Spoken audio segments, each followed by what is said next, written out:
Estamos de volta com o Pensamento Jurídico, uma produção da Amages. Participe de nosso programa pelo e-mail pensamento@amages.com.br, pensamento@amages.com.br.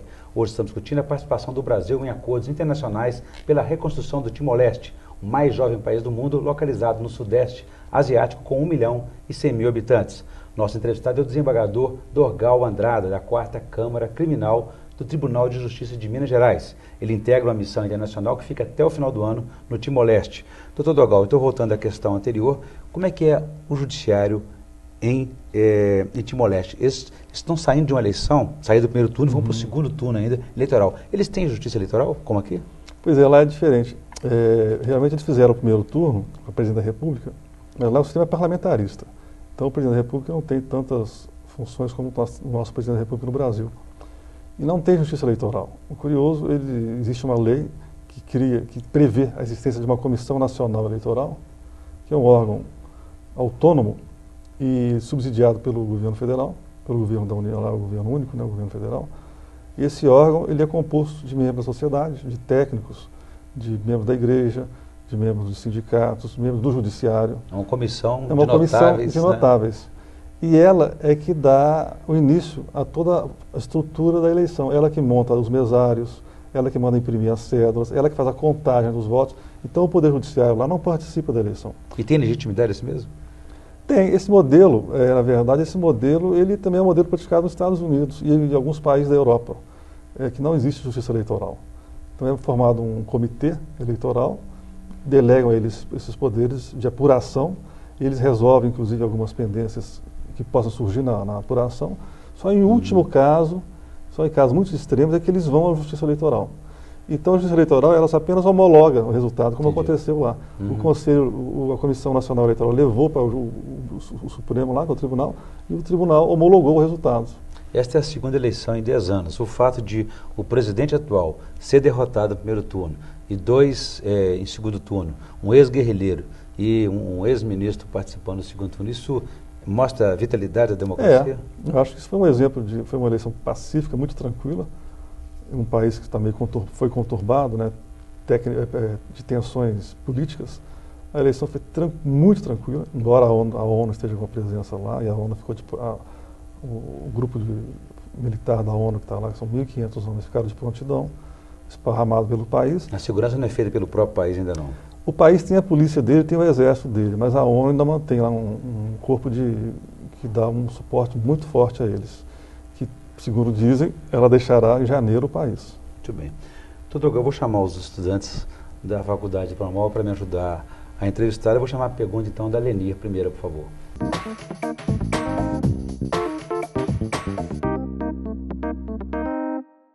É sabido que o Timor-Leste é uma democracia jovem e sua população sofreu por muitos anos de violências e invasões, tanto por outros países quanto por seus próprios integrantes. E, apesar disso, não seria viável ter uma fiscalização sobre quem poderia candidatar nessas eleições, já que nesta se candidatou ex-guerrilheiro, ex-ministro condenado por homicídio? Ô, Lenir, foi uma pergunta muito interessante. O país é muito sofrido mesmo. O país sofreu invasões da Indonésia, foi colônia portuguesa até pouco tempo, foi invadido pelo Japão. É um povo muito sofrido e com muitas mortes. Acontece que, por isso mesmo, essas eleições, elas permitiram uma reconciliação nacional.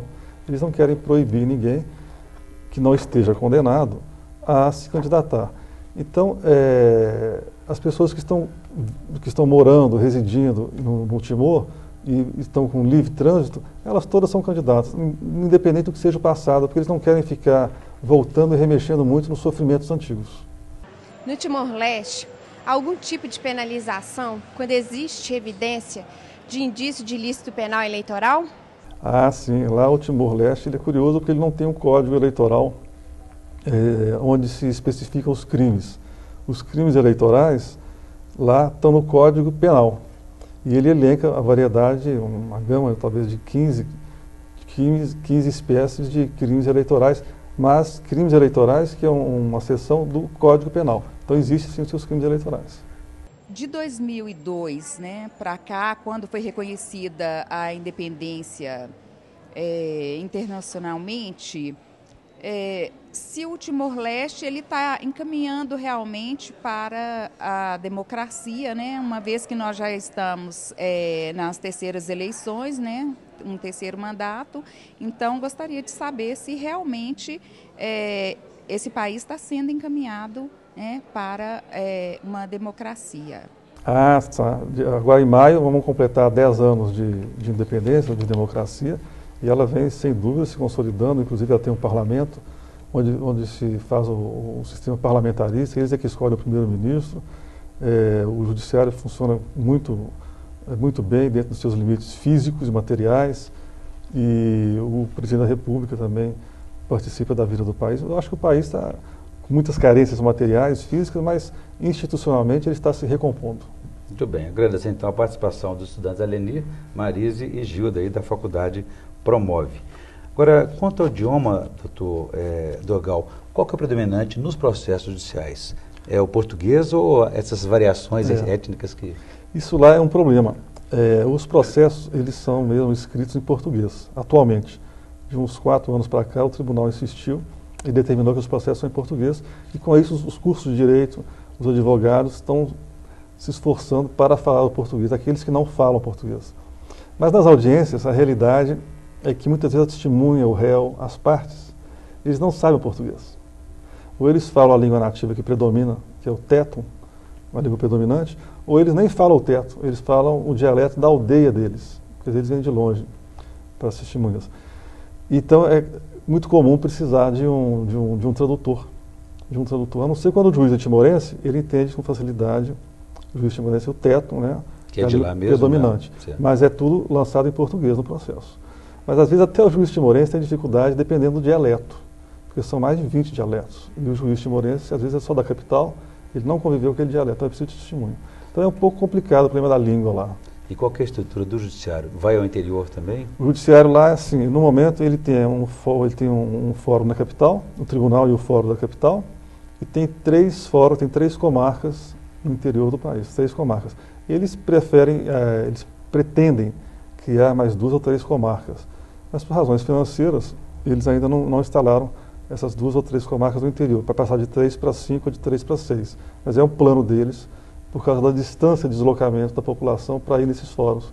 E o país inteiro, embora seja uma ilha, o país dá uma certa dificuldade para as pessoas comparecerem ao fórum. E a justiça também itinerante, vai ao interior também? Vai também, a justiça tem justiça itinerante, eles gostam, tem juízes lá que gostam, eles se deslocam, vão nas aldeias, fazem as audiências nas aldeias, isso é muito comum lá. Muito bem. Fazendo um novo intervalo, doutor Dogal, gostaria então que no próximo bloco o senhor falasse finalmente então para a gente como que é essa relação do judiciário com essa cidadania e informação do Timor-Leste. A gente volta então em instantes.